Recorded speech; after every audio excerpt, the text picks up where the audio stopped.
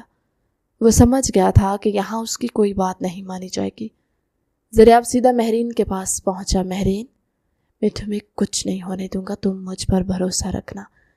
ضریاب اس کا ہاتھ تھام کر بولا۔ مہرین نے روتے ہوئے سر ہلایا۔ وہ جانتی تھی جرگے کے فیصلے کے آگے ضریاب کی ایک نہیں چلے گی۔ ضریاب کمرے سے گیا تو اسی لمحے لائبہ اندر داخل ہوئی۔ ادی، میں آپ کو کچھ نہیں ہونے دوں گی، میں داجی کے پاؤں پڑ جاؤں گی۔ میری ادی سائیں ایسا کچھ نہیں کر سکتی، مجھے پورا یقین ہے آپ پر۔ لائبہ نے اس کی طرف دیکھ کر کہا، لائبہ، اب کچھ نہیں ہو سکتا، جرگے کا فیصلہ ہر صورت ماننا پڑے گا۔ مہرین نے بہت کوشش کی کہ خود کو مضبوط رکھ سکے، لیکن ایسا ہو نہیں پایا۔ اس کے آنسو بے اختیار نکلے تھے، اس کا پورا وجود خوف سے کانپ رہا تھا۔ لائبہ اپنی بہن کے گلے لگ کر روتی تھی۔ لائبہ، تمہیں کچھ نہیں ہوگا، تم بس حوصلہ رکھو اور میرے بعد اپنا بہت سارا خیال رکھنا۔ جو غلطی میں نے کی اکیلے رکنے کی، وہ تم کبھی مت کرنا۔ مہرین اس کے آنسو صاف کرتی اسے دلاسا دے رہی تھی، لیکن اس کے اپنے اندر کا خوف بڑھتا جا رہا تھا۔ نہیں ادھی، ایسا مت کہیں، میں آپ کے بنا کیسے رہوں گی؟ اس کے آنسو مزید رفتار سے بہنے لگے۔ لائبہ، جاؤ اپنے کمرے میں اور اب میں تمہیں روتے ہوئے نہ دیکھوں۔ اس کو مسلسل روتے دیکھ کر وہ سخت لہجے میں بولی تو لائبہ اسے شکوہ کو نگاہوں سے دیکھتی باہر نکل گئی۔ وہ باہر نکلی تو شہیر اپنے دونوں ہاتھوں کی انگلیاں مروڑتے سیڑھیوں پر کھڑا تھا۔ لائبہ کا دل تو کیا اسے یہیں سے دھکا دے دے، جس کی وجہ سے اس کی بہن مشکل میں پھنسی، لیکن وہ ایسا نہیں کر سکتی تھی۔ شہیر کی جیسے ہی اس پر نظر پڑی، وہ ڈرتا ہوا 2 قدم پیچھے ہٹا۔ لائبہ خاموش نگاہوں سے اسے دیکھ رہی تھی۔ وہ اس کے دیکھنے پر بھاگتا ہوا اپنے کمرے کی طرف بڑھ گیا۔ لائبہ بھی اپنے کمرے کی طرف بڑھ گئی۔ عصر کا وقت ہوا تو مہرین کو حویلی کے باہر میدان میں لا کر ایک خشک درخت سے باندھ دیا گیا۔ حویلی کی چھت پر لائبہ کھڑی بری طرح رو رہی تھی۔ نیچے حویلی کے لان کے کونے میں شہیر بیٹھا پاگلوں کی طرح ہنس رہا تھا اور مٹی سے کھیل رہا تھا۔ ضریاب کی خالہ کا بیٹا تھا۔ اپنی بہن کے جانے کے بعد رخسانہ بیگم شہیر کو اپنے ساتھ لے آئی تھی۔ ان کے علاوہ اس کا کوئی نہیں بچا تھا۔ شہیر بچپن کے ایک حادثے کے بعد ذہنی توازن کھو چکا تھا۔ وہ زیادہ تر اپنے کمرے میں رہتا یا حویلی کے پچھلے لان میں اکیلا کھیلتا رہتا۔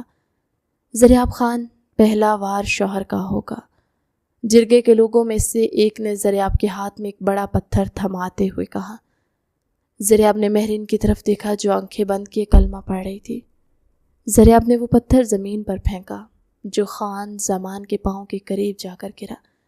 میں اپنی بے گناہ بیوی پر ہاتھ نہیں اٹھاؤں گا، وہ غصے سے چیخا۔ خان زمان نے غصے سے اشارہ کیا اور ہجوم نے مہرین پر پتھروں کی بارش کر دی۔ ضریاب مہرین کی طرف بھاگا، لیکن پہرے داروں نے اسے جکڑ لیا۔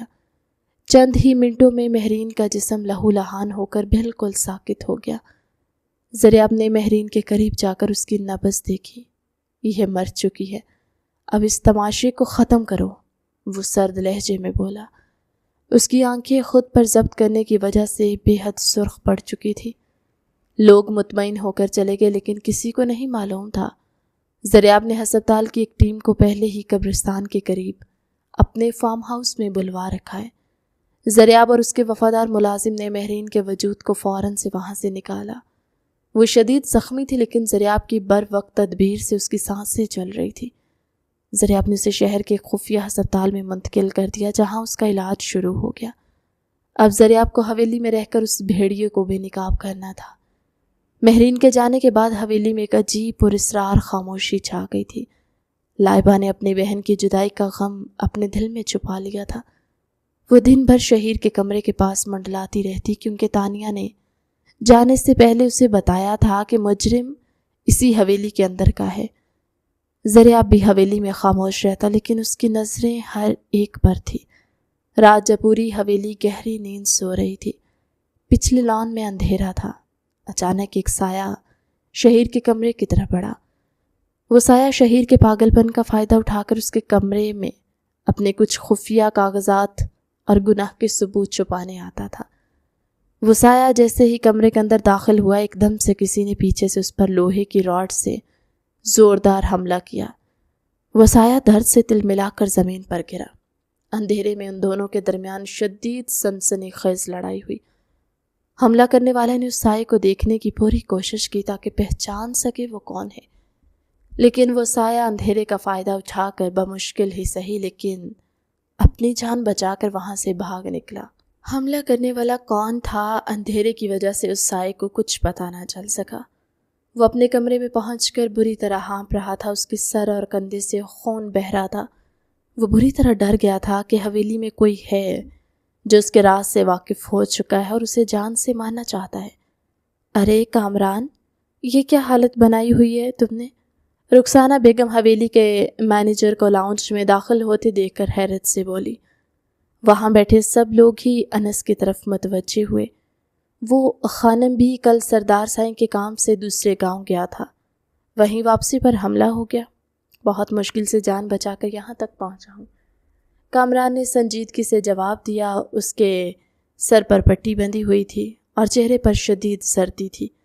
وہ حویلی میں ہی رہتا تھا، اس کے آگے پیچھے کوئی نہیں تھا۔ ذوالفقار خان اسے اپنا بہت خاص مانتے تھے، انہوں نے اسے پناہ دی ہوئی تھی۔ کامران، تمہیں آرام کرنا چاہیے تھا، اور حملہ آور کے بارے میں کچھ پتہ چلا یا نہیں؟ ذوالفقار خان نے ناشتے کی میز پر اسے دیکھا تو چونک کر پوچھا۔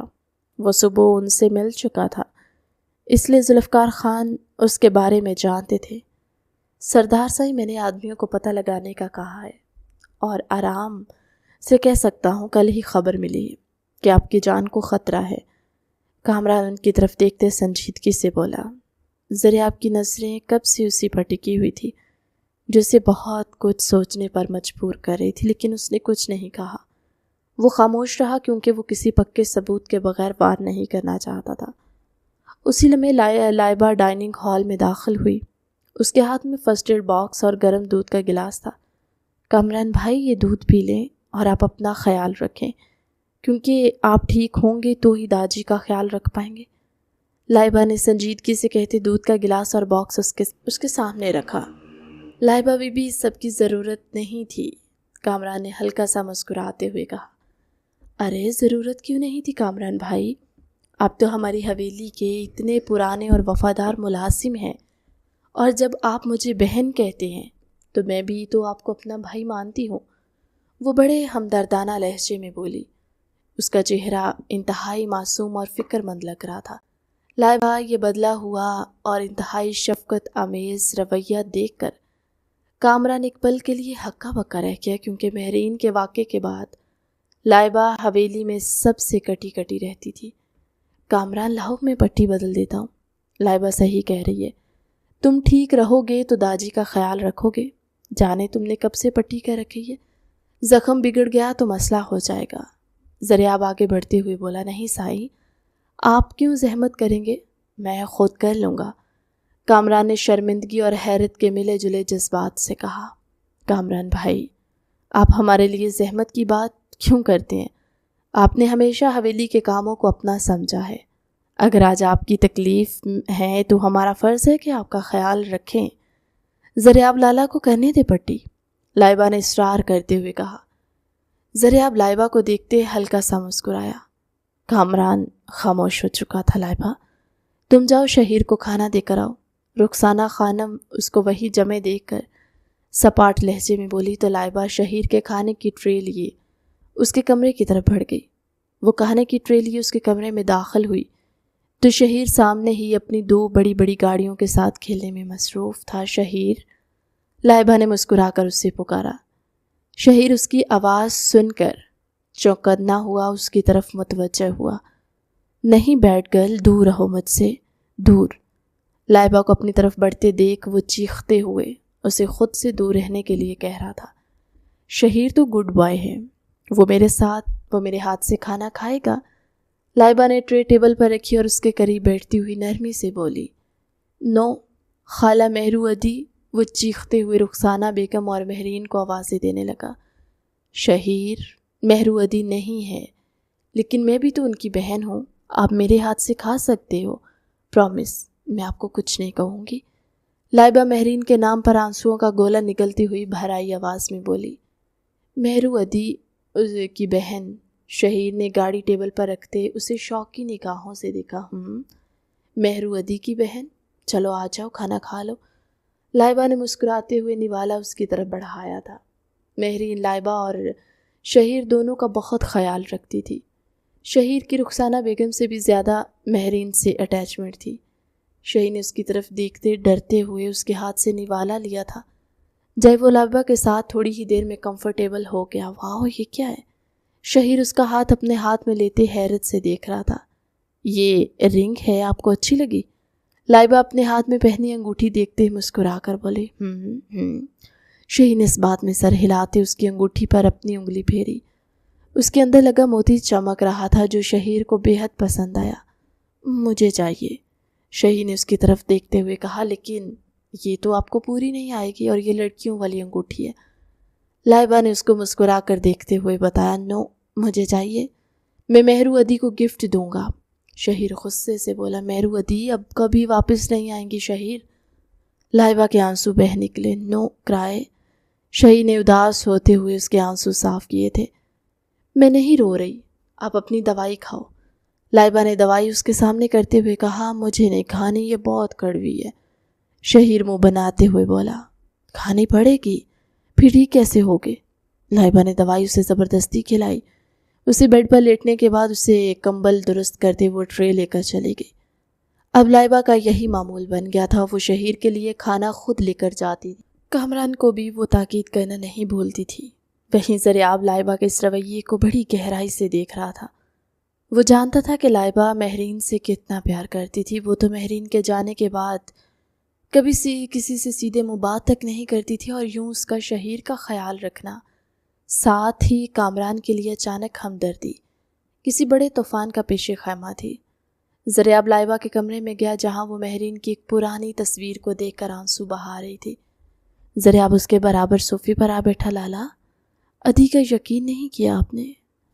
لائبہ روتی ہوئی بولی، ایسا نہیں ہے لائبہ، لیکن مجھے اس کا مجرم نہیں مل پایا، میں اسے ابھی بھی ڈھونڈ رہا ہوں۔ جس دن مل گیا اس کو بد سے بدتر سزا دوں گا، زریاب سخت لہجے میں بولا تھا۔ لائبہ نے اپنے آنسو صاف کیے۔ لائبہ، تم شہیر کا بہت خیال رکھ رہی ہو، کیا بات ہے؟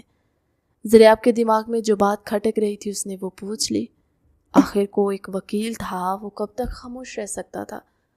زریاب لالا، وہ ہماری حویلی کا حصہ ہیں، تائی سائیں بھی یہی چاہتی ہیں کہ ان کا خیال رکھا جائے، اس لیے بس میں انسانیت کے ناطے ایسا کر رہی ہوں، لائبہ نے سنجیدگی سے جواب دیا۔ زریاب نے لائبہ کی آنکھوں میں دیکھا جہاں ایک عجیب سی سرد آگ جھل رہی تھی۔ لائبہ، قانون اپنا کام کرتا ہے اور سچائی کبھی چھپتی نہیں ہے۔ میں ہر ممکن کوشش کر رہا ہوں مجرم کو ڈھونڈنے کی، تم بس خود کو کسی مشکل میں مت ڈالنا۔ زریاب نے دھیمے سے کہا، زریاب لالا، میں تو بس حویلی میں مزید کوئی بھی تماشا نہیں چاہتی، اس لیے سب خاموشی سے سمجھ رہی ہوں، آپ فکر نہ کریں۔ لائبہ نے جانے کس رو میں بہہ کر کہا کہ زریاب چند لمحے اسے دیکھتا رہا۔ وہ اس کے سر پر ہاتھ رکھتا ہوا وہاں سے چلا گیا، لیکن اس کا شک اب یقین میں بدل رہا تھا کہ حویلی میں بظاہر جو کچھ دکھ رہا ہے حقیقت اس سے بالکل مختلف ہے۔ کچھ تو تھا جو لائبہ کو معلوم تھا۔ زریاب نے اب اپنی قانونی اور خفیہ کارروائی تیز کر دی تھی۔ حویلی میں رہا ہر فرد کے گھیرے میں تھا، اور اس رات اسے جو ملا تھا وہ دنگ رہ گیا تھا۔ اسے یقین نہیں ہوا تھا کہ اس کے اپنے اتنا سب کر سکتے ہیں۔ شہیر، یہاں کیا کر رہے ہو آپ؟ لائبہ بیک لان میں آئی تو شہیر ایک نقلی جہاز پکڑے اس کو ہوائیں اڑا رہا تھا۔ میں سپر ہیرو ہوں، میں ایروپلین کو لینڈ کر رہا ہوں۔ وہ مصروف سا بولتا ہوا جہاز لینڈ کروانے لگا۔ شہیر، یہ تو نقلی ہے۔ لائبہ نے ہنس کر کہا، نہیں، میں سپر ہیرو ہوں، آپ کو پتہ ہے میں نے ایک رات سپر ہیرو کو دیکھا تھا، وہ بہت اچھی فائٹ کرتا ہے، میں بھی ان کے جیسا ہوں۔ شہیر پہلے غصے سے بولتا ہوا پھر اس کے قریب جاتا رازداری سے بولا، شہیر، کس کو دیکھا؟ لائبہ نے چونکتے ہوئے اس سے سوال کیا۔ نو، میں تو نہیں بتاؤں گا۔ وہ نفی میں سر ہلاتے پیچھے ہٹ گیا۔ شہیر، ادھر آؤ۔ لائبہ اس کو دیکھتے ہوئے غصے سے بولی تو وہ سہم گیا۔ آپ بیڈ گرل ہو، شہیر آپ سے بات نہیں کرے گا۔ وہ غصے سے چیخا، اچھا سوری، میں دوبارہ ایسی بات نہیں کروں گی۔ ادھر آؤ، مجھے بتاؤ کون تھا وہ؟ لائبہ نے نرمی سے کہتے اسے اپنے پاس بلایا۔ پہلے اپنے رنگ دو۔ شہیر ضدی بنتے نفی میں سر ہلاتا ہوا بولا، شہیر میں آپ کو یہ نہیں دیکھ سکتی، یہ مجھے گفٹ میں ملی ہے، میری محبت کی نشانی ہے، یہ آپ کے لیے نہیں ہے۔ لائبہ نے نفی میں سر ہلاتے ہوئے کہا، محبت؟ محبت کیا ہوتی ہے؟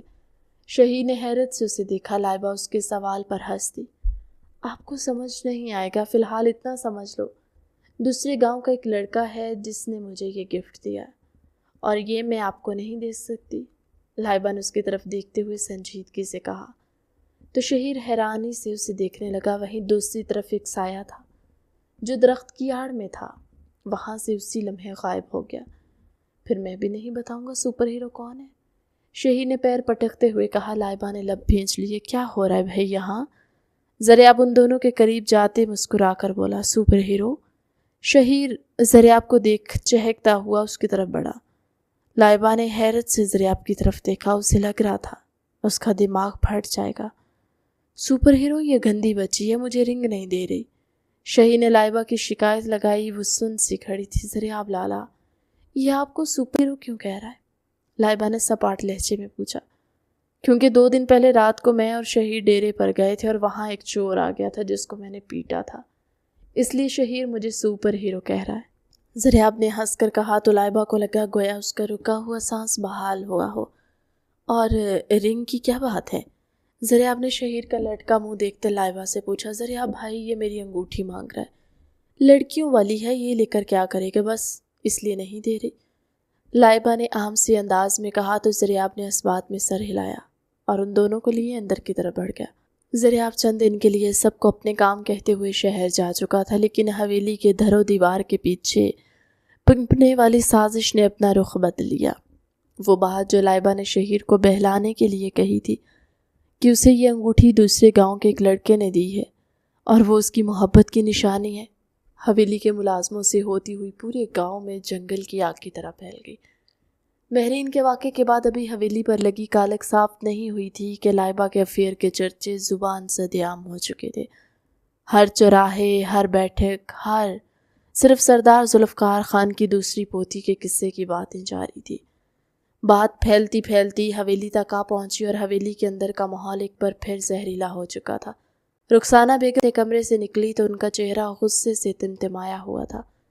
ان کو یہ سب ان کی خاص ملازمہ نے بتایا تھا۔ وہ سیدھی مردان خانے میں چلی گئی جہاں معاذ خان اور الطاف خان اور ذوالفقار خان بیٹھے زمینوں کے بارے میں بات کر رہے تھے۔ رخسانہ بیگم ذوالفقار خان کے سامنے جا کر کھڑی ہو گئی۔ معاذ خان سرمد خان کے جانے کے بعد لائبہ کی ذمہ داری تم نے لی تھی نا؟ لائبہ کو تم اپنی بیٹی کہتے تھے، تو دیکھو اپنی بیٹی کو، یہ تو مہرین سے بھی 2 ہاتھ آگے نکلنے کی ٹھان چکی ہے، آخر سگی بہن تو اسی کی ہے نا؟ رخسانہ بیگم چلائی تھی۔ وہاں بیٹھے تینوں نوار گزرا تھا۔ رخسانہ، تم مردان خانے میں کیا کر رہی ہو؟ واپس جاؤ، جو بھی بات ہوگی حویلی کے اندرونی حصے میں ہوگی۔ جی، آپ کی بھتیجی نے ہمیں کسی لائق چھوڑا ہے؟ جو بات میں کرنے والی ہوں وہ کسی سے چھپی ہوئی نہیں ہے، پورے گاؤں میں ہماری تھو تھو ہو رہی ہے اور آپ سب ہاتھ پر ہاتھ دھرے بیٹھے ہو۔ وہ سب چونکے تھے۔ ایسی کیا بات ہے بھابھی سائی؟ معاذ خان نے رخسانہ بیگم کی طرف دیکھا۔ تمہاری بیٹی ہنار سروں پر خاک ڈال رہی ہے، ارے دوسرے گاؤں کے کسی لڑکے سے محبت کیے بیٹھی ہے، اب انتظار کرو کب مہرین کی طرح یہ بھی ہمارے سروں میں خاک ڈالتی ہے۔ رخسانہ بیگم تنفر سے بولتی واپس پلٹ گئی۔ وہ سب بھی حیران ان کے پیچھے ہی اندرونی حصے کی طرف بڑھے تھے۔ رخسانہ بیگم لائبہ کے کمرے کی طرف غصے سے بڑھ رہی تھی۔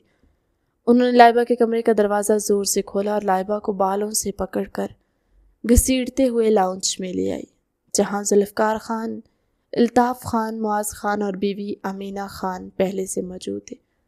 بے غیرت لڑکی، مہرین کا انجام دیکھ کر بھی تمہاری عقل ٹھکانے نہیں آئی، جو دوسرے گاؤں کے لڑکے سے انگوٹھیاں لیتی پھرتی ہو اور محبت کے دعوے کرتی ہو۔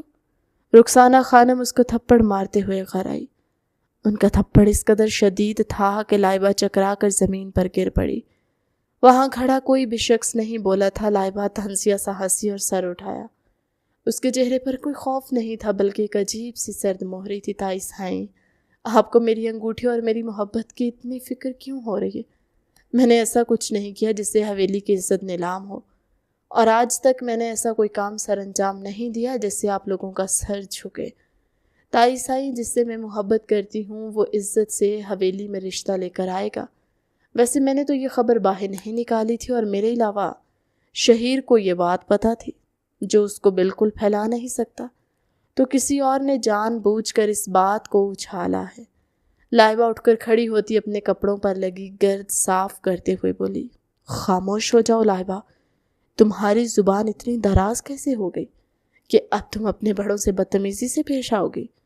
معاذ خان، اپنی بیٹی کو سنبھالو اس سے پہلے کہ گاؤں کے لوگ ہمارے ڈیرے پر آ جائیں۔ ذوالفقار خان نے غصے سے اپنی لاٹھی زمین پر ماری اور کڑک دار آواز میں بولے، لائبہ سچ بتاؤ، یہ کیا بکواس پھیل رہی ہے؟ پورے گاؤں میں کیا تم کسی لڑکے سے ملتی ہو؟ کیا یہ انگوٹھی تمہیں کسی نے دی ہے؟ معاذ خان آگے بڑھے اور انہوں نے لائبہ کو زور سے پکڑ کر جھنجھوڑا۔ بابا سائیں، میں نے شہیر سے جو کہا وہ ایک مذاق تھا، لیکن اگر کوئی اسے سچ مان کر پوری حویلی اور گاؤں میں پھیلا رہا ہے تو مجرم میں نہیں ہوں، بلکہ وہ ہے جس نے چھپ کر ہماری باتیں سنی۔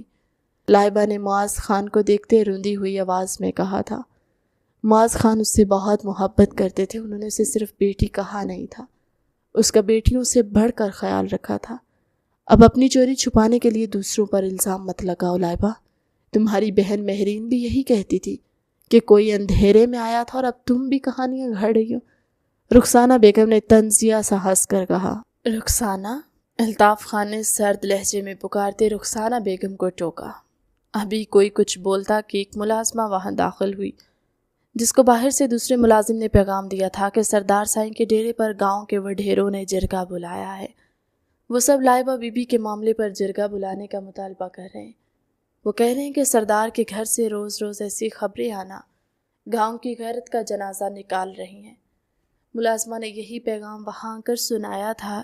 جتنا کچھ ہو چکا ہے اس کے بعد یہ تو ہونا ہی تھا۔ ذوالفقار خان غصے سے بولے۔ لائبہ سپاٹ چہرہ لیے کھڑی تھی۔ بابا سائیں، ابھی ذرا آپ کو آنے دے، وہ شہر گیا ہے، اس کے آنے سے پہلے کوئی بھی فیصلہ مت کیجیے گا۔ الطاف خان ذوالفقار خان کو دیکھ کر بولے، ذرا وکیل ہو سکتا ہے لیکن اس حویلی کا سردار میں ہوں، اور جب گاؤں کے معززین مجھے فیصلہ کرنے کے لیے کہیں گے تو میں ذرا آپ کا انتظار نہیں کروں گا، اور یہاں کھڑے ہر شخص کو میرا فیصلہ ماننا ہوگا۔ ذوالفقار خان نے الطاف خان کو گھور کر دیکھتے ہوئے بولے۔ ذوالفقار خان کی تاثرات تو نہیں ہوئے تھے، چلو ڈیرے پر اب جو ہونا ہے وہ پورے گاؤں کے سامنے ہوگا۔ لائبہ، تم اپنے کمرے میں جاؤ، جب تک جرگے کا کوئی فیصلہ نہیں ہو جاتا تم باہر نہیں آؤ گی، انہوں نے معاذ خان اور الطاف خان کی طرف دیکھتے ہوئے کہا تھا۔ ساتھ ہی لائبہ کو بھی حکم سنایا۔ لائبہ ان کے حکم پر خاموشی سے مڑی اور اپنے کمرے کی طرف بڑھ گئی، لیکن اس کے چہرے پر ایک پراسرار مسکراہٹ تھی جو کسی کی نظر میں نہیں آئی۔ ڈیرے پر پورا گاؤں اکٹھا ہو چکا تھا۔ خان زمان جرگے کے سربراہ کی حیثیت سے سب سے اونچی کرسی پر بیٹھے تھے۔ ان کے ارد گرد گاؤں کے چودھری اور بزرگ سنجیدہ چہرہ لیے بیٹھے تھے۔ ذوالفقار خان اپنی بیٹوں معاذ خان اور الطاف خان کے ساتھ وہاں پہنچے تو پورے ڈیرے پر ایک سناٹا چھا گیا۔ سردار سائیں، مہرین کے واقعے کو ابھی چند دن ہی گزرے تھے کہ آپ کی دوسری پوتی لائبہ کا قصہ بھی سامنے آ گیا۔ ہمارے گاؤں کی ایک روایت ہے اور ایک عزت ہے جو ہم سالوں سے برقرار رکھے ہوئے، لیکن آپ کی حویلی سے اٹھنے والے یہ طوفان اب ہمارے صبر کا امتحان لے رہے ہیں۔ خان زمان نے ذوالفقار کو دیکھتے ہوئے کڑک دار آواز میں کہا، خان زمان صاحب، ابھی بات کی پوری تحقیق نہیں ہوئی۔ لائبہ میری پوتی ہے اور میں جانتا ہوں وہ ایسی نہیں ہے۔ ذوالفقار خان نے اپنی لاٹھی پر ہاتھ جمائے اور کہا، سردار سائیں، دھواں ایسے ہی نہیں اٹھتا، کوئی چنگاری تو لگی ہوگی۔ خان زمان طنزی انداز میں بولے، خان زمان صاحب، یہ محض ایک افواہ ہے، کسی ملازم نے بات کو غلط رنگ دے کر پھیلا دیا ہے۔ آپ ذرا آپ کو آ جانے دیں، وہ شہر گیا ہے، وہ قانونی طور پر سب دیکھ رہا ہے۔ معاذ خان نے بھی آگے بڑھ کر کہا۔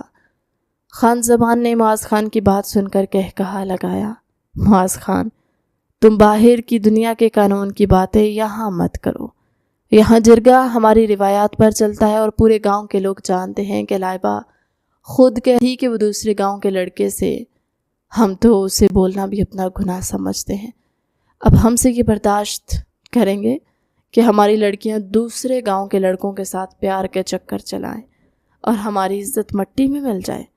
خان زمان غصے سے گھرائے۔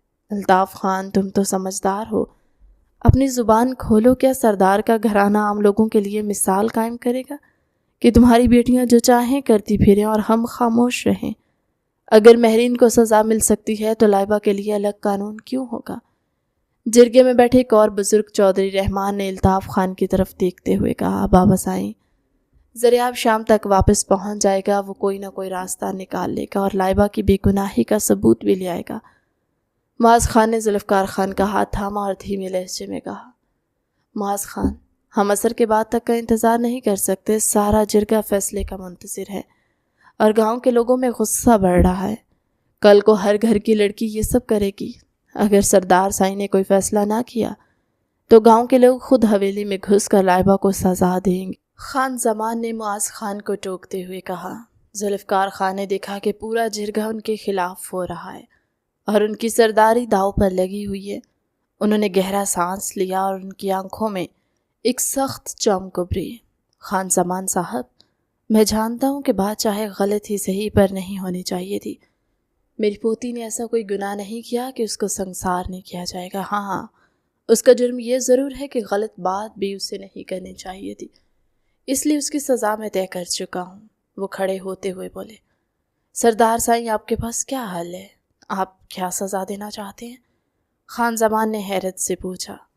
ذوالفقار خان نے معاذ خان اور الطاف خان کی طرف دیکھا۔ لائبہ کا نکاح اسی وقت شہیر سے ہوگا۔ شہیر اسی حویلی کا حصہ ہے اور لائبہ اس کی بیوی بن کر حویلی کے اندر ہی رہے گی۔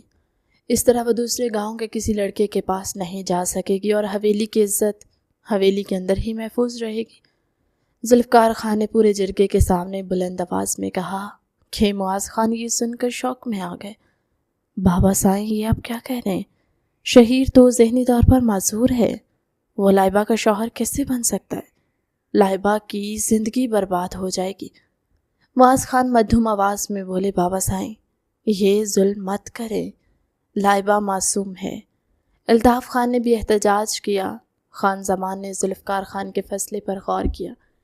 سردار سائیں کا فیصلہ منصفانہ ہے، شہیر حویلی کا ہے اور اگر آپ کی پوتی کی اس کی بیوی بنتی ہے تو گاؤں کے لوگوں کا بھی منہ بند ہو جائے گا اور ہماری عزت بھی بچ جائے گی۔ لیکن کیا آپ کی پوتی اس فیصلے کو مانے گی؟ خان زمان مطمئن انداز میں بولے، لائبہ کو یہ فیصلہ ماننا پڑے گا کیونکہ سردار کا حکم آخری ہوتا ہے۔ ذوالفقار خان نے سرد لہجے میں کہا، بابا سائیں، میں اپنی بیٹی کی زندگی ایک پاگل کے ساتھ کیسے باندھ سکتا ہوں؟ معاذ خان نے کہا، اگر تم لائبہ کو زندہ دیکھنا چاہتے ہو تو یہی ایک راستہ ہے، ورنہ خان زمان اور گاؤں کے لوگ اسے مہرین کی طرح ختم کر دیں گے۔ ذوالفقار خان نے معاذ خان کو گھورتے ہوئے کہا کہ معاذ خان بے بسی سے سر جھکا گئے کیونکہ وہ جانتے تھے کہ جرگے کے سامنے ان کی کوئی حیثیت نہیں تھی۔ بابا سائیں، کم از کم لائبہ سے تو پوچھ لیں، وہ حویلی کے اندر بند ہے، اسے کیا معلوم باہر کیا فیصلہ ہو رہا ہے؟ الطاف خان نے کہا۔ ذوالفقار خان نے ملازم کو اشارہ کیا کہ جاؤ اور حویلی سے رخسانہ بیگم اور لائبہ کو مردان خانے کے پردے کے پیچھے لے کر آؤ۔ آپ سب معززین سے گزارش ہے کہ حویلی کے مردان خانے میں چلیں، ہماری حویلی کی عورتیں یہاں نہیں آئیں گی۔ ذوالفقار خان نے سپاٹ لہجے میں کہا تو وہ سب حویلی کی طرف بڑھے۔ ان سب کے حویلی پہنچتے چند ہی منٹوں میں رخسانہ بیگم، امینہ بیگم لائبہ کو مردان خانے کے ساتھ بنے پردے دار کمرے میں لے گئی جہاں سے وہ جرگے کی آوازیں سن سکتی تھی۔ لائبہ، تم نے باہر کا حال سن لیا ہوگا، پورے گاؤں کی خواتین اور جرگہ تمہاری جان کا پیاسا ہے۔ میں اور تمہارے بابا سائیں بھی بے بس ہیں۔ اب میری بات غور سے سنو۔ میں نے جرگے کے سامنے یہ فیصلہ رکھا ہے کہ تمہارا نکاح شہیر سے کر دیا جائے، اس طرح تمہاری جان بھی بچ جائے گی اور حویلی کی عزت پر جو داغ لگا ہے وہ بھی دھل جائے گا۔ بولو، کیا تمہیں یہ فیصلہ منظور ہے؟ ذوالفقار خان پردے کے قریب آتے ہوئے بولے۔ رخسانہ بیگم نے لائبہ کا ہاتھ مروڑا۔ لائبہ، ہاں کہہ دو ورنہ یہ لوگ تمہیں زندہ نہیں چھوڑیں گے، تمہارے داجی اور تمہارے بابا سائیں بھی کچھ نہیں کر پائیں گے۔ وہ سرگوشی میں بولی، لائبہ میری بچی، تم انکار کر دو، میں تمہیں لے کر یہاں سے بھاگ جاؤں گا، میں تمہیں ایک معذور کے حوالے نہیں کر سکتا۔ معاذ خان لائبہ کے قریب جاتے ہوئے اسے اپنے سینے سے لگائے ہوئے بولے، لیکن لائبہ کے چہرے پر خوف کا ایک بھی تاثر نہیں تھا۔ بابا سائیں آپ پریشان نہ ہوں، مجھے داجی کا یہ فیصلہ پوری طرح منظور ہے، میں شہیر سے نکاح کرنے کے لیے تیار ہوں۔ وہ معاذ خان سے الگ ہوتے پردے کے بالکل قریب آتے ہوئے بولی۔ اس کی آواز مردان خانے میں بیٹھے لوگوں نے بھی سنی۔ معاذ خان کو لگا جیسے ان کے پیروں تلے سے زمین نکل گئی ہو۔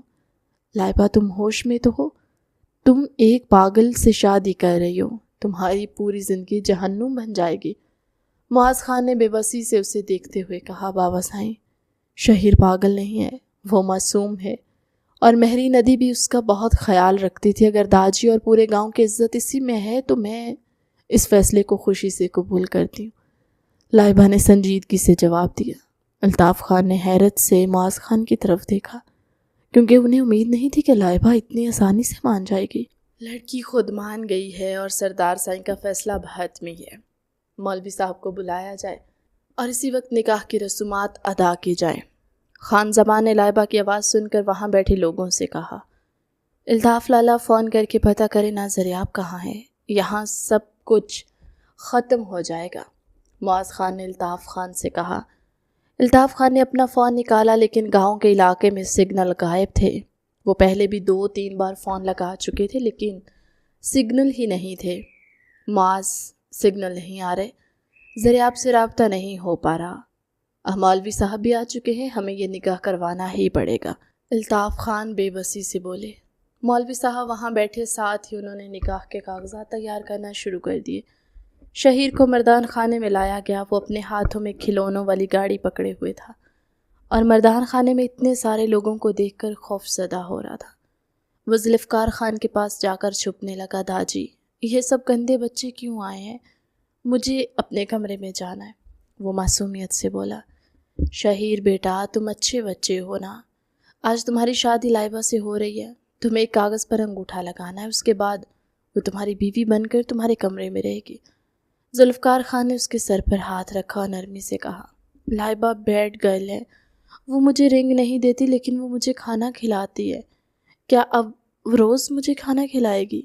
شہیر نے لائبہ کا نام سن کر تالیاں بجائیں اور ہنس کر بولا۔ معاذ خان نے یہ دیکھ کر اپنی آنکھیں بند کر لیں۔ ان کا دل خون کے آنسو رو رہا تھا کہ ان کی بیٹی ایک ایسے لڑکے کے ساتھ بیاہی جا رہی ہے جو ذہنی طور پر معذور ہے۔ مولوی صاحب نے پردے کے پیچھے بیٹھے لائبہ سے اجازت لینے کے لیے معاذ خان کی طرف دیکھا۔ معاذ خان مولوی صاحب کو لے کر اس طرف آ گئے۔ لائبہ نے بغیر کسی ہچکچاہٹ کے 3 بار قبول ہی کہہ دیا اور پھر شہیر کی طرف گئے، جس نے ذوالفقار خان کی بات سنتے قبول ہے کہا اور انگوٹھا لگایا۔ وہیں ذوالفقار خان نے اس کے سرپرست ہونے کی حیثیت سے نکاح نامے پر دستخط کر دیے۔ جیسے ہی نکاح مکمل ہوا، مردان خانے میں مبارکباد کی آوازیں گونجنے لگی۔ سردار سائیں آپ نے آج پھر ثابت کر دیا کہ آپ کے لیے حویلی کی روایات اور گاؤں کی عزت سب سے اوپر ہے۔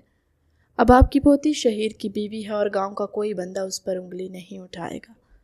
خان زمان اپنی کرسی سے اٹھے اور ذوالفقار خان سے ہاتھ ملا کر بولے۔ جرگے کے لوگ آہستہ آہستہ وہاں سے رخصت ہونے لگے، لیکن معاذ خان وہیں زمین پر بیٹھ گئے۔ الطاف خان نے بھی ان کے قریب بیٹھے۔ معاذ خود کو سنبھالو، اب جو ہونا تھا وہ ہو گیا ہے۔ لائبہ نے خود اس فیصلے کو مانا ہے، اس میں ضرور کوئی وجہ ہوگی۔ الطاف خان معاذ کے کندھے پر ہاتھ رکھتے ہوئے بولے تو انہوں نے اس بات میں سر ہلایا۔ حویلی کے اندر رخسانہ بیگم لائبہ کو لے کر شہیر کے کمرے کی طرف بڑھی۔ آخر کو جو گل کھلانے تھے تم نے کھلا لیے، اب ہمارے سروں پر خاک مت ڈال دینا، پتہ چلے میرے معصوم بھانجے کے نکاح میں ہوتے ہوئے تم اس گھر سے بھاگ جاؤ۔ رخسانہ بیگم اس پر طنز کرنا نہیں بھولی تھی۔ لائبہ نے کوئی جواب نہیں دیا۔ شہیر بھی کمرے میں آ چکا تھا۔ رخسانہ بیگم وہاں سے چلی گئی۔ داجی نے بولا، اب آپ میرے پاس رہو گی؟ شہیر اس کے قریب بیٹھتے ہوئے بولا، اب میں آپ کی بیوی ہوں۔ لائبہ نے آہستہ آواز میں کہا، پھر میرے ساتھ گاڑی کی ریس لگاؤ۔ شہیر نے اس کی طرف دیکھا اور معصومیت سے مسکراتے ہوئے کہا۔ لائبہ نے اس بات میں سر ہلایا۔ لائبہ کے دل میں چھپی اس سرد آگ اب پوری حویلی کو اپنی لپیٹ میں لینے والی تھی، اور زریاب جو شہر میں مہرین کے علاج اور مجرم کے ثبوت اکٹھے کرنے میں مصروف تھا، وہ ابھی تک اس پورے واقعے سے بالکل بے خبر تھا۔ حویلی میں اس کی غیر موجودگی میں اتنا سب کچھ ہو چکا ہے زریاب خان جب واپس آیا تو وہ سب سے خوب ناراض ہوا تھا، پھر لائبہ نے ہی اس کو مطمئن کیا تھا۔ ان دونوں کی شادی کو 1 مہینہ گزرنے والا تھا۔ لائبہ اور شہیر کی بھی آپس میں خوب بننے لگی تھی۔ وہ دونوں ہر جگہ پر ساتھ پائے جاتے۔ شہیر کی طبیعت میں بھی بہتری آ رہی تھی۔ اس گزرے 1 ماہ میں لائبہ نے جو اس میں بہتری محسوس کی وہ اب پھر سے ختم ہونے لگی۔ شہیر بات بات پر غصہ کرنے لگا، یوں لگتا کہ وہ گویا کسی نہ کسی کی جان لے کر رہے گا۔ لائبہ نے زریاب سے بات کر کے اس کا خفیہ طور پر چیک اپ کروایا تھا، اور جو ڈر تھا وہی ان کے سامنے آ گیا۔ آج وہ چاروں تمام ثبوتوں کے ساتھ شہر سے حویلی واپس آ رہے تھے۔ مہرین کے بارے میں لائبہ خان جان چکی تھی، وہیں لائبہ کے نکاح کے بارے میں مہرین کو بھی پتہ چل چکا تھا۔ وہ دونوں بہنیں ایک دوسرے سے ملنے کے بعد خوب روئی تھیں۔ زریاب نے گھر پر فون کر کے سب کو حویلی کے لاؤنج میں اکٹھا ہونے کا کہا تھا۔ زریاب کے کہے کے مطابق سب لوگ حویلی کے لاؤنج میں جمع تھے۔ ذوالفقار خان اپنے روایتی انداز میں بیٹھے اور رخسانہ بیگم خود آج سب کے لیے چائے بنا رہی تھی۔ کامران بھی اب کافی حد تک ٹھیک ہو کر وہاں کھڑا تھا۔ اسی وقت زریاب خان نے پولیس فورس کے ساتھ حویلی کے لاؤنج میں قدم رکھا۔ پولیس کو دیکھ کر ذوالفقار خان غصے سے کھڑے ہو گئے۔ زریاب، یہ کیا بدتمیزی ہے؟ تم اپنے ہی گھر میں پولیس لے آئے ہو؟ وہ غصے سے گرجے، داجی آج اس حویلی کے سرداری کا بھرم ٹوٹنے والا ہے اور اس حویلی میں چھپے بھیڑیوں کا اصلی چہرہ سامنے آنے والا ہے۔ زریاب نے انتہائی سرد اور کاٹدار لہجے میں کہا، زریاب یہ تم اپنے بڑوں سے کیسے بات کر رہے ہو؟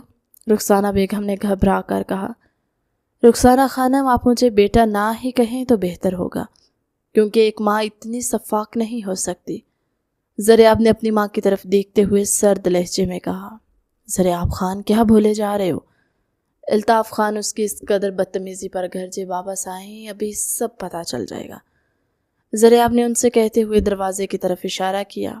وہاں سے مہرین بالکل ٹھیک اور سلامت حالت میں وقار اور عزت کے ساتھ لاؤنج میں داخل ہوئی۔ اس کے ساتھ ہی لائبہ اور شہیر بھی تھے۔ مہرین کو زندہ دیکھ کر لاؤنج میں جیسے سب پر سکتہ طاری ہو گیا۔ رخسانہ بیگم کے ہاتھ سے چائے کا کپ چھوٹ کر زمین پر گرا اور کامران کے چہرے سے ہوائیاں اڑنے لگی۔ وہ خوف سے کانپنے لگا۔ ذوالفقار خان کی آنکھیں حیرت سے پھٹ گئی۔ مہرین تم تو مر چکی تھی۔ وہ حیرانی سے بولے، داجی مہرین مری نہیں تھی، میں نے قانون پڑھا ہے، جاہلیت نہیں سیکھی۔ میں جانتا تھا کہ میری بیوی بے گناہ ہے، اس لیے میں نے اسے مارنے کے بعد اسے ڈاکٹروں کی مدد سے بچا لیا اور آج میں ثبوتوں کے ساتھ یہاں آیا ہوں۔ زریاب کامران کو دیکھتے ایک ایک لفظ چبا چبا کر بول رہا تھا۔ کامران زریاب کی نظریں خود پر محسوس کرتا اپنی پیشانی پر آیا پسینہ صاف کرنے لگا۔ کامران صاحب، آپ کا کھیل اب ختم ہو چکا ہے۔ یہ دیکھو، یہ تمہاری انگوٹھی، یہ وہ عطر جو تم نے اس رات استعمال کیا تھا، اور یہ تمہاری وہ ڈائری جس میں تم نے میری ماں کے ساتھ مل کر مہرین کے خلاف سازش کی تھی۔ زریاب نے کامران کو گریبان سے پکڑا اور زور کا جھٹکا دیتے ہوئے بولا، ساتھ ہی سارا سامان لائبہ کے ہاتھ سے پکڑتے لاؤنج میں پھینک چکا تھا۔ داجی مہرین کبھی حاملہ تھی ہی نہیں۔ اسے رخسانہ خانم اور کامران نے مل کر کھانے میں ایسی ادویات دی تاکہ اس کا جھوٹا حمل ظاہر ہو اور جرگہ اسے سزا دے۔ زریاب نے ذوالفقار خان کی طرف میڈیکل رپورٹ بڑھائی اور کہا، یہ جھوٹ ہے زریاب، یقیناً تمہیں اس لڑکی نے ورغلایا ہے میرے بچے، میں ایسا کیوں کروں گی؟ رخسانہ بیگم نے کہا۔ زریاب طنزیہ سا ہنسا، افسوس کہ آپ کے خلاف سارے ثبوت میں نے خود ڈھونڈے ہیں۔ وہ سر نفی میں ہلاتے ہوئے بولا۔ اسے وہ رات یاد آئی جب رخسانہ بیگم کی سچائی جان کر وہ خود شوق میں چلا گیا تھا۔ وہ رات کے وقت خاموشی سے کامران کے آفس میں داخل ہوا اور اس کی الماری کے خفیہ خانوں کی تلاشی لینے لگا۔ تلاشی کے دوران زریاب کے ہاتھ ایک چھوٹی ڈائری لگی جس میں کامران نے حویلی کی زمینوں کے گھپلے اور رخسانہ بیگم کے ساتھ کیے گئے کچھ خفیہ معاہدوں کی تفصیلات لکھ رکھی تھی۔ اس ڈائری کے ساتھ ہی مہرین کے کمرے کی ایک نکلی چابی اور ایک عطر کی شیشی بھی ملی، جس کی خوشبو مہرین نے اس منحوس رات اپنے کمرے میں محسوس کی تھی۔ زریاب کے پیروں تلے زمین نکل گئی۔ اس کی اپنی ماں اس گھنونے کھیل میں شامل تھی۔ زریاب نے وہ تمام ثبوت اپنے پاس محفوظ کیے اور شہر کے لیبارٹری ڈاکٹر کو فون کیا جس نے مہرین کا میڈیکل کیا تھا۔ ڈاکٹر نے بتایا کہ زریاب خان جو رپورٹس آپ نے مانگی تھی وہ تیار ہیں۔ مہرین بی بی کبھی حاملہ تھی ہی نہیں، بلکہ انہیں ایک خاص جڑی بوٹی کا رق باقاعدگی سے کھانے میں ملا کر دیا جا رہا تھا، جس کے اثرات سے جسم میں حمل کی جھوٹی علامات پیدا ہو جاتی ہیں۔ یہ ایک بہت بڑی سازش تھی۔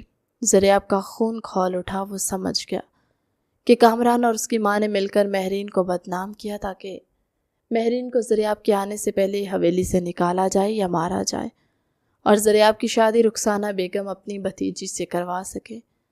کامران نے ان کا ساتھ اس لیے دیا تاکہ وہ اپنے مقاصد میں کامیاب ہو جائے، جائیداد حاصل کر سکے۔ ساتھ ہی رخسانہ بیگم نے لائبہ کی شادی اس سے کروانے کا وعدہ کیا تھا۔ ذریاب نے فوراً شہر کے ایس پی کو فون کیا۔ وہ یہ سب بتا رہا تھا کہ وہاں کھڑا ہر ایک فرد شوق میں تھا۔ ہاں کیا میں نے یہ سب۔ یہ منحوس نہیں برداشت تھی مجھے اس گھر میں جس کی ماں نے میری بہن کا حق مار لیا۔ رخسانہ بیگم سچائی کھلنے پر تنفر سے بولی، اور تم کامران، تمہیں میں نے گھر کا فرد کہا اور تم نے میری ہی حویلی کی بیٹی پر نگاہ رکھی۔ ذوالفقار خان غصے سے بولے، ارے رہنے دو، بس کہنے کو ہی فرد مانا تم نے۔ اگر مان دے تو لائبہ کا نکاح بجائے اس پاگل کے مجھ سے کروا دے۔ اتنا سب کرنے کے باوجود بھی خالی ہاتھ رہ گیا، اور مہرین، اس رات یہ پاگل وقت پر آ کر تمہیں بچا گیا تھا۔ مجھے تمہاری کھڑکی سے کودنا پڑا تھا۔ اس کے بعد میں نے اس پاگل اور لائبہ کی باتیں سن کر گاؤں میں پھیلا دی۔ مجھے یقین تھا ذوالفقار خان میرے اور لائبہ کے نکاح کی بات کرے گا، لیکن اس نے اس پاگل کو ترجیح دی، تو میں نے اسے مارنے کے لیے اس کی دوائیں بدل دی، پر تم لوگ مجھ تک پہلے پہنچ گئے۔ وہ غصے سے غرا رہا تھا۔ چٹاخ جب ذریاب خان کا بھاری ہاتھ اس کے چہرے پر چھاپ چھوڑ گیا۔ اس رات شہیر کے کمرے میں بھی تم ہی داخل ہوئے تھے نا؟ ذریاب اسے دیکھتے غصے سے بولا، ہاں میں ہی تھا۔ اپنا وہ سامان لینے آیا تھا جو اس پاگل کے کمرے میں نے چھپا کر رکھا تھا، پر جانے وہ کون تھا جس نے مجھ پر حملہ کیا۔ کامران نے اعتراف کیا، سپرمین نے۔ شہیر اس کی حملے والی بات سن کر چہک کر بولا۔ لائبہ نے اس کا ہاتھ تھام لیا، ہاں میں تھا اس رات شہیر کے کمرے میں۔ مجھے پہلے شہیر پر شک تھا، میں اس کے کمرے کی تلاشی لینے گیا تھا جب تم وہاں آ گئے اور تمہارے ساتھ ہاتھا پائی ہوئی۔ پھر مجھے یقین ہوا کہ مجرم شہیر نہیں کوئی اور ہے۔ اگلے دن جب تمہارے سر پر زخم دیکھا تب میں نے اپنی تفتیش شروع کی۔ سب سے پہلے میں نے وہ انگوٹھی پتہ لگائی کہ کس کی تھی جو مہری نے مجھے دی، اور پرانی تصاویر دیکھنے پر مجھے پتہ چلا کہ وہ تمہاری ہے۔ اس کے بعد تمہاری شہر میں شروع کیے بزنس کے بارے میں پتہ لگایا۔ وہاں کے آفس میں تفتیش کر کے ساری حقیقتیں چھان ماری۔ داجی کو میں نے ہی کہا تھا کہ لائبہ کا نکاح شہیر سے کروا دیں۔ مجھے معلوم تھا تم اسے نقصان پہنچاؤ گے، اس لیے لائبہ کو میں ہر وقت اس کے ساتھ رہنے کا کہتا تھا۔ لائبہ اور میں جانتے تھے مجرم تم ہو، لیکن ہمیں یہ خبر نہیں ہوئی کہ تم شہیر کی دوائیں کب بدلو گے، ورنہ بہت پہلے تمہیں پکڑ لیتے۔ ذریاب اس کا گریبان پکڑتے اسے دھکا دیتے ہوئے بولا۔ وہ انسپکٹر کے قدموں میں جا گرا۔ انسپکٹر، اس کو لے جاؤ یہاں سے۔ ذریاب نے حکم دیا اور اس کو وہاں سے لے جایا گیا۔ وہیں رخسانہ بیگم کو داجی نے حکم دیا کہ وہ لوگ گھر میں رہیں گی۔ ان سب نے مہرین سے معافی مانگی تھی اور اس نے انہیں معاف بھی کر دیا تھا۔ سارے گاؤں میں خبر پھیل گئی کہ مہرین کا مجرم کامران تھا، جس کو پولیس لے جا چکی ہے۔ ذریاب کے اس اقدام نے حویلی کے گھٹن زدہ ماحول کو ہمیشہ کے لیے پاک کر دیا تھا۔ جھوٹ اور سازشوں کے بادل چھٹ چکے تھے، اور اب حویلی میں سکون اور محبت کا ایک نیا سورج طلوع ہو رہا تھا۔ وقت گزرنے کے ساتھ ساتھ جہاں مہرین کے زخموں پر ذریاب کی محبت نے مرہم رکھا، وہیں شہر کے بہترین ڈاکٹروں نے زیر علاج رہنے کے بعد شہیر اب پوری طرح ٹھیک ہو چکا تھا۔ اس کا وہ بچپنا، ذہنی دباؤ ختم ہو چکا تھا اب، اور وہ ایک عام سمجھدار اور باوقار نوجوان کے روپ میں سب کے سامنے تھا۔ حویلی کے باغ میں لائبہ سفید رنگ کی خوبصورت لباس میں ملبوس ہاتھ میں کافی کے 2 مگ لیے پہنچی۔ رات کا اندھیرا چاروں طرف تھا، وہیں ہلکی ہلکی ہوا چل رہی تھی۔ سامنے ہی شہیر نیلے رنگ کے کرتے میں ملبوس بازو سینے پر باندھے چاند کو تک رہا تھا۔ اس کی شخصیت میں ایک ٹھہراؤ اور مردانہ وجاہت تھی۔ لائبہ دھیرے سے اس کے قریب آئی اور ایک مگ اس کی طرف بڑھایا۔ شہیر نے چونک کر اسے دیکھا اور اس کے ہونٹوں پر ایک دل نشیں مسکراہٹ ابھر آئی۔ Thank you. لائبہ شہیر نے مگ تھامتے ہوئے اس کی آنکھوں میں دیکھا، جن میں اس کے لیے بے حد محبت تھی۔ آپ اب کیسا محسوس کر رہے ہیں شہیر؟ لائبہ نے دھیمی آواز میں پوچھا۔ شہیر نے کافی کا ایک گھونٹ لیا۔ پھر مگ ایک طرف رکھ کر لائبہ کے دونوں ہاتھ اپنے ہاتھوں میں لے لیے۔ اس کے لمس کی گرمائش لائبہ کے دل میں اترنے لگی۔ میں خود کو بہت خوش قسمت محسوس کر رہا ہوں لائبہ۔ جب میں ٹھیک نہیں تھا تب بھی تم نے میرا ساتھ نہیں چھوڑا۔ تم نے ایک پاگل انسان کو اپنا شوہر مانا اور اس کی ڈھال بنی رہی۔ وہ مدھم سا مسکرا کر بولا، آپ پاگل نہیں تھے شہیر، آپ معصوم تھے اور معصوم لوگوں کی حفاظت فرشتے کرتے۔ میں تو بس ایک ذریعہ تھی۔ لائبہ نے اس کو لو دیتی نظروں سے شرما کر نظریں جھکا لی۔ شہیر نے محبت سے اس کی تھوڑی کو چھو کر اس کا چہرہ اٹھایا اور اس کی پیشانی پر اپنے ہاتھ رکھ دیے۔ یہ تشکر اور محبت کا ایک ایسا لمس تھا جس نے لائبہ کے دل کی دھڑکنوں کو تیز کر دیا۔ زندگی بھر تمہیں کسی بھی چیز کے لیے اکیلا نہیں چھوڑوں گا، یہ شہیر کا تم سے وعدہ ہے۔ شہیر نے اسے اپنے حصار میں لیتے ہوئے کہا تو لائبہ نے بھی سکون سے اپنی آنکھیں موند لی۔ کشادہ ٹیرس پر زریاب خان کھڑا تھا۔ اس کی نظریں دور آسمان پر تھی، لیکن ذہن میں ماضی کے وہ سارے بھیانک منظر گھوم رہے تھے جب مہرین پر ظلم ہوا تھا۔ اسی پل مہرین کی مخملی چادر کی خوشبو اس کے حواسوں سے ٹکرائی۔ وہ سرخ رنگ کے جوڑے میں ملبوس وہاں داخل ہوئی تھی۔ وہ وہاں خاموشی سے پیچھے آ کر کھڑی ہو گئی۔ زریاب نے مڑ کر اپنی زندگی، اپنی مہرین کو دیکھا۔ اس کے چہرے پر زریاب کی محبت کی سرخی تھی۔ زریاب نے بنا ایک پل گنوائے مہرین کو اپنی مضبوط باہوں کے گھیرے میں لے لیا اور چہرہ اس کے بالوں میں چھپا لیا۔ مہرین اس کے اس اچانک اور والہانہ انداز پر مسکرا دی۔ زریاب کیا ہوا؟ مہرین نے نرمی سے اس کی پشت پر ہاتھ رکھتے ہوئے پوچھا۔ کچھ نہیں مہرین، بس تمہیں خود کے اتنے قریب پا کر یقین نہیں آتا کہ میں نے تمہیں کھویا نہیں۔ میں اس رات مر جاتا اگر تمہیں کچھ ہو جاتا۔ زریاب کی آواز میں اب بھی ایک خوف جھلک رہا تھا۔ خان سائیں، آپ نے مجھے زندگی دی ہے، میری عزت کو سب کے سامنے بحال کیا، اب یہ مہرین صرف اور صرف آپ کی ہے۔ مہرین نم لہجے میں بولی۔ پرانا سب یاد کرتے اس کی آنکھوں سے آنسو نکلے تھے۔ زریاب نے جھک کر اس کے گال پر بہنے والے آنسو کو اپنے ہونٹوں سے چنا۔ مہرین اس کے اس بیباک لمس پر بری طرح لرز اٹھی اور اس کی قمیض کو انگلیوں میں جھکڑ لیا۔ تمہاری آنکھوں میں اب ایک بھی آنسو نہیں دیکھ سکتا مہرین۔ تو میری حویلی کی ملکہ ہو اور میری زندگی کا سب سے خوبصورت حاصل۔ زریاب انتہائی گہرے لہجے میں کہتے ہوئے اس کی کمر کے گرد اپنی گرفت مضبوط کی اور اسے خود میں بھینچ لیا۔